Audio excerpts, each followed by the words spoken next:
এই যে বন্ধুরা, আমি আইসক্রিম বানাচ্ছি নিজের গাছের আম দিয়ে। আমগুলিকে এইভাবে কেটে নিয়েছি, কেটে নিয়ে এই যে মিক্সচারে আমি এরকম জুস বানালাম। জুসটা ঠিক একদম পাল্পটা যেটাকে বলে আর কি, কোনো ইয়ে নেই, জল টল কিচ্ছু দেয়নি। বানিয়ে তারপরে এই যে আইসক্রিমের কৌটোগুলিতে ভরে দেব।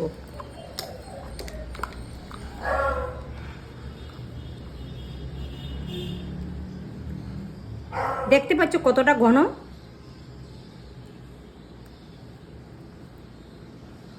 এইভাবে আমি সব কটা ভরে রেখে আমি 5 থেকে 6 ঘন্টা ডিপ ফ্রিজে রাখবো।